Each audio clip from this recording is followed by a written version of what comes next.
ಸಖತ್ ಖಾರ ಬಣ್ಣ ಮತ್ತು ರುಚಿ ಆಚಿ ಚಿಲ್ಲಿ ಪೌಡರ್. ಇನ್ನು ಕಾಂಗ್ರೆಸ್ ಕೋಟೆಯಲ್ಲಿ ಕೊಟ್ಟ ಮಾತಿನ ಕದನ ಕಂಪನವನ್ನೇ ಎಬ್ಬಿಸಿತ್ತು. ಸಿಎಂ ಸಿದ್ದರಾಮಯ್ಯ ಡಿಸಿಎಂ ಡಿಕೆ ನಡುವೆ ನಡೆದಂತ ವರ್ಡ್ ವಾರ್ ಹೈಕಮಾಂಡ್ಗೂ ಕೂಡ ಬಿಸಿ ತುಪ್ಪ ಆಗಿದೆ. ಆದರೆ ಕೊಟ್ಟ ಮಾತಿನ ಚರ್ಚೆ ನಡೆದಿದ್ದು ಎಲ್ಲಿ? ಸಿಎಂ ಸಿದ್ದರಾಮಯ್ಯ ಡಿಸಿಎಂ ಡಿಕೆ ಆಪ್ತರ ಬಳಿ ಹೇಳಿದ್ದೇನೋ ಮನೆ ತೋರಿಸ್ತೇವೆ.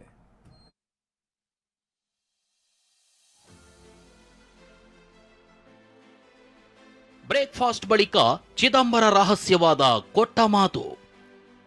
ಕೊಟ್ಟ ಮಾತು ನಡೆದಿದ್ದು ಎಲ್ಲಿ, ಯಾವಾಗ, ಏನಿದರ ಗುಟ್ಟು? ಕೊಟ್ಟ ಮಾತು ಪಟ್ಟದಾಟದಲ್ಲಿ ಭಾರಿ ಸದ್ದು ಮಾಡಿದ್ದ ವಿಚಾರ ಇದು. ಆದರೆ ಮೊನ್ನೆ ಬ್ರೇಕ್ಫಾಸ್ಟ್ ಮೀಟಿಂಗ್ ಬಳಿಕ ಕೊಟ್ಟ ಮಾತಿನ ಚರ್ಚೆ ನಿಗೂಢವಾಗಿದೆ. ಕುರ್ಚಿ ಕಾದಾಟದಲ್ಲಿ ಡಿಕೆ ಹೂಡಿದ್ದ ಈ ಕೊಟ್ಟ ಮಾತಿನ ಅಸ್ತ್ರ ಕಾಂಗ್ರೆಸ್ ಮನೆಯಲ್ಲಿ ಕಂಪನ ಎಬ್ಬಿಸಿತು. ಮೊದಲಿಗೆ ಸಿದ್ದರಾಮಯ್ಯ ಕೊಟ್ಟ ಮಾತಿನಂತೆ ನಡ್ಕೊಳ್ತಾರೆ ಅಂತ ಹೇಳಿಕೆ ಕೊಟ್ಟಿದ್ರು. ಇಲ್ಲಿಂದ ಹೊತ್ಕೊಂಡ ಕಿಡಿ ಬ್ರೇಕ್ಫಾಸ್ಟ್ ಮೀಟಿಂಗ್ ಪ್ರೆಸ್ ಮೀಟ್ ನಲ್ಲಿ ಸಿದ್ದರಾಮಯ್ಯ ಗರಂ ಆಗೋ ತನಕ ಯುದ್ಧವೇ ನಡೆದು ಹೋಗಿತ್ತು. ಅವರು ಹಿರಿಯ ನಾಯಕರಿದ್ದಾರೆ, ಅವ್ರಿಗೆ ಜವಾಬ್ದಾರಿ ಇದೆ. ಅವ್ರು ಯಾವತ್ತೂ ಕೂಡ ಕೊಟ್ಟ ಮಾತನ್ನ ತಪ್ಪುವಂತವ್ರಲ್ಲ. ಇದು ಹೈಕಮಾಂಡ್ ಇಂಟರ್ವ್ಯೂನ್ ಆಗಿ ಏನ್ ನಡೆದಿದೆ ಗೊತ್ತಾಗಾರು ಶಾಸಕಾಂಗ ಪಕ್ಷ ಸಭೆ ಕರೆದು ಏನ್ ನಡೀತಾ ಇದೆ, ಏನ್ ಆಗಿದೆ ಅಂತ ಗೊತ್ತಾಗಾರು ಹೇಳ್ಬೇಕು. ಇದು ನಮ್ಮ 5-6 ಜನದ ಗುಟ್ಟಿನ ವ್ಯಾಪಾರ.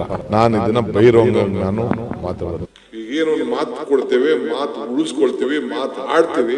ಅದೇ ವಿಶ್ವದಲ್ಲೇ ಒಂದು ಪವರ್. ಅದು ಏನ್ ಕೊಟ್ಟ ಮಾತು ಹೈಕಮಾಂಡ್ ಹೇಳಿದ್ರೆ ಮಾಡ್ತೀವಿ ಅಂತ ಹೇಳಿದ್ಮೇಲೆ ಕೊಟ್ಟ ಮಾತಿನಂತೆ. ಹೀಗೆ ಕುರ್ಚಿ ಕಾದಾಟಕ್ಕೆ ಕಾರಣವಾಗಿದ್ದ ಇದೇ ಕೊಟ್ಟ ಮಾತು ಈಗಲೂ ಚಿದಂಬರ ರಹಸ್ಯವಾಗಿ ಉಳಿದಿದೆ. 2023ರಲ್ಲಿ ಸಿಎಂ ಆಯ್ಕೆ ನಡೆಯುವಾಗೇನಾದ್ರೂ ಒಪ್ಪಂದ ಆಗಿದ್ದ? ದೆಹಲಿಯಲ್ಲಿ ಯಾರು ಯಾರಿಗೆ ಏನಂತ ಮಾತು ಕೊಟ್ರು ಅನ್ನೋ ಪ್ರಶ್ನೆಗಳು ಕೈಮನೆ ಅಂಗಳದಲ್ಲಿ ಪಲ್ಟಿ ಹೊಡಿತಿವೆ.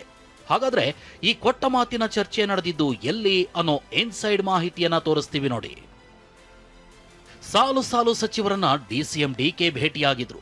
ಸಚಿವ ಸತೀಶ್ ಜಾರಕಿಹೊಳಿ, ಕೆಜೆ ಜಾರ್ಜ್, ಜಮೀರ್ರನ್ನ ಡಿಕೆ ಬ್ರೇಕ್ಫಾಸ್ಟ್ ಮೀಟಿಂಗೂ ಮೊದಲು ಕಳೆದ ವಾರ ಭೇಟಿಯಾಗಿದ್ರು. ಖರ್ಗೆ ನಿವಾಸದಲ್ಲೇ ಕೊಟ್ಟ ಮಾತಿನ ಬಗ್ಗೆ ಚರ್ಚೆಯಾಗಿದೆ. ಮೊದಲಿಗೆ ಕೆಸಿ ವೇಣುಗೋಪಾಲ್ ನಿವಾಸದಲ್ಲಿ ಚರ್ಚೆಯಾಗಿ ಬಳಿಕ ದೆಹಲಿಯ ಖರ್ಗೆ ನಿವಾಸದಲ್ಲೇ ಚರ್ಚೆಯಾಗಿದೆ ಅಂತ ಸಿದ್ದು ಆಪ್ತರ ಬಳಿ ಕೊಟ್ಟ ಮಾತಿನ ಬಗ್ಗೆ ಡಿಕೆ ಪ್ರಸ್ತಾಪ ಮಾಡಿದ್ರು. ಡಿಕೆ ಹೇಳಿದ್ದನ್ನೇ ಸಿದ್ದರಾಮಯ್ಯ ಮುಂದಿಟ್ಟು ಸಚಿವರು ಪ್ರಶ್ನಿಸಿದ್ರು. ಈ ವೇಳೆ ಯಾವುದೇ ಮಾತುಕತೆ ಆಗಿಲ್ಲ ಅಂತ ಸಿಎಂ ಉತ್ತರಿಸಿದ್ದಾರೆ. ಹೀಗಾಗಿ ನಿಜಕ್ಕೂ ಖರ್ಗೆ ಮನೆಯಲ್ಲಿ ನಡೆದಿದ್ದ ಮಾತುಕತೆ ಏನು ಅನ್ನೋದು ಈಗಲೂ ನಿಗೂಢವಾಗಿದೆ. ಈ ನಡುವೆ ಡಿಕೆ ಆಪ್ತ ಶಾಸಕ ಎಚ್.ಸಿ. ಬಾಲಕೃಷ್ಣ ಕೂಡ ತಾವು ಏನನ್ನೋ ಒಪ್ಕೊಂಡಿರೋದಾಗಿ ಹೇಳಿದ್ದಾರೆ.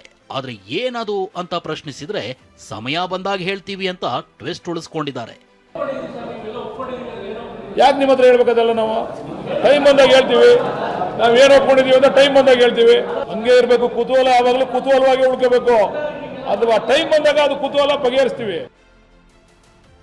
ಕೊಟ್ಟ ಮಾತಿನ ಬಗ್ಗೆ ಹೈಕಮಾಂಡ್ ನಾಯಕರೇ ಅಧಿಕೃತವಾಗಿ ಮಾತನಾಡಬೇಕು. ಆದ್ರೆ ಎಐಸಿಸಿ ಅಧ್ಯಕ್ಷ ಮಲ್ಲಿಕಾರ್ಜುನ ಖರ್ಗೆ ಎಚ್ಚರಿಕೆ ಹೆಜ್ಜೆ ಇಡ್ತಿದ್ದಾರೆ. ಎಲ್ಲರ ಅಭಿಪ್ರಾಯ ಪಡೆದು ಏಕಪಕ್ಷೀಯ ಮತ್ತು ಪಕ್ಷಪಾತ ನಿರ್ಧಾರ ಆಗದಂತೆ ಎಚ್ಚರಿಕೆ ವಹಿಸಿದ್ದಾರೆ. ಮತ್ತೊಂದು ಕಡೆ ಸೋನಿಯಾ ಮತ್ತು ರಾಹುಲ್ ಗಾಂಧಿ ಚರ್ಚೆ ನಡೆಸೋ ಸಾಧ್ಯತೆ ಇದೆ. ಅಗತ್ಯ ಬಿದ್ರೆ ಸಿಎಂ ಡಿಸಿಎಂಗೂ ಬುಲಾವ್ ನೀಡೋ ಸಾಧ್ಯತೆ ಇದೆ. ಇನ್ನು ಕಾಂಗ್ರೆಸ್ನಲ್ಲಿ ಸಿಎಂ ರೇಸ್ನಲ್ಲಿ ಡಿಕೆ ಮಾತ್ರವಲ್ಲ 7-8 ಸಚಿವರಿದ್ದಾರೆ ಅಂತ ಬಿವೈ ವಿಜಯೇಂದ್ರ ಹೇಳಿಕೆ ಕೊಟ್ಟಿದ್ದಾರೆ. ಆದ್ರೆ ಸಚಿವ ಭೈರತಿ ಸುರೇಶ್ ಮೊದಲು ಅವ್ರ ಬಣಗಳನ್ನ ನೋಡ್ಕೊಳ್ಳಿ ಅಂತ ತಿರುಗೇಟ್ ಕೊಟ್ಟಿದ್ದಾರೆ. ದಿನೇ ದಿನೇ ಮುಖ್ಯಮಂತ್ರಿ ಕುರ್ಚಿಗೆ ಪೈಪೋಟಿ ಜಾಸ್ತಿ ಆಗ್ತಾ ಇರುವಂತ ನನಗಿರೋ ಮಾಹಿತಿ ಪ್ರಕಾರ ಆಡಳಿತ ಪಕ್ಷದಲ್ಲಿ 7-8 ಜನ ಹಿರಿಯ ಶಾಸಕರುಗಳು ಅಥವಾ ಮಂತ್ರಿಗಳು ಹೇಗಾದ್ರೂ ಮಾಡಿ ತಾವು ಮುಖ್ಯಮಂತ್ರಿ ಆಗಬೇಕು ಅನ್ನುವ ಪೈಪೋಟಿಯಲ್ಲಿ ಈಗಾಗಲೇ ಇಳಿದಿದ್ದಾರೆ. ವಿರೋಧ ಪಕ್ಷದವರಂತ ಬಿಜೆಪಿಯವರ ಅವ್ರದೇ ಯತ್ನಾಳು, ಆ ಕಡೆ ವಿಜೇಂದ್ರ ಬಾಡ ಅಂತಾರೆ, ಈ ಕಡೆ ಯಾರು ಅರವಿಂದ್ ಲಿಂಬಾವಳಿ ಅವರೊಂದು ಗ್ರೂಪ್ ಮಾಡ್ಕೊಂಡವ್ರೆ. ಅದನ್ನೆಲ್ಲ ಫಸ್ಟ್ ಅವ್ರು ಸಾಲ್ವ್ ಮಾಡಕ್ ಹೇಳಿ, ನಮ್ಮ ಪಕ್ಷದ ಉಸಾಬರಿ ಅವ್ರಿಗೆ ಯಾಕೆ? ಇಷ್ಟೇ ಅಲ್ಲ, ಮುಖ್ಯಮಂತ್ರಿ ಬದಲಾವಣೆ ನಿಶ್ಚಿತ ಅನ್ನೋದು ಬಿಜೆಪಿ ನಾಯಕರ ಟೀಕೆ. ಸಿದ್ದರಾಮಯ್ಯ ಆಪ್ತ ಸಚಿವ ಎಚ್.ಸಿ. ಮಹದೇವಪ್ಪ ಸಿಎಂ ಮುಂದುವರಿತಾರೆ ಅಂತ ಕಡ್ಡಿ ಮುರಿದಂತೆ ಹೇಳಿದ್ದಾರೆ. ಯಾರೇ ಡಿ.ಕೆ. ಶಿವಕುಮಾರ್ ಆದ್ರೂ ಒಳ್ಳೇದಾಗುದಿಲ್ಲ, ಸಿದ್ದರಾಮಯ್ಯನವರು ಕಂಟಿನ್ಯೂ ಆದ್ರೂ ಒಳ್ಳೇದಾಗಿಲ್ಲ ಎಂದು ಈಗೂ ಕೂಡ ಒಳ್ಳೇದಾಗುದಿಲ್ಲ.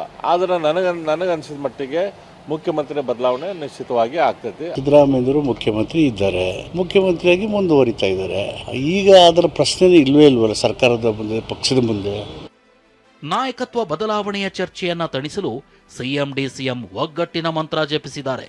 ಈ ನಡುವೆ ಕೊಟ್ಟ ಮಾತು ಅನ್ನೋ ವಿಚಾರ, ಡಿಕೆ ಆಪ್ತರ ಒಪ್ಪಿಗೆಯ ಹೇಳಿಕೆ ಚರ್ಚೆಯ ಕಿಚ್ಚಿಗೆ ತುಪ್ಪ ಸುರಿತಿದೆ. ಪ್ರಸನ್ನ ಗಾಂವ್ಕರ್ ಜೊತೆ ಪ್ರಮೋದ್, TV9 ಬೆಂಗಳೂರು.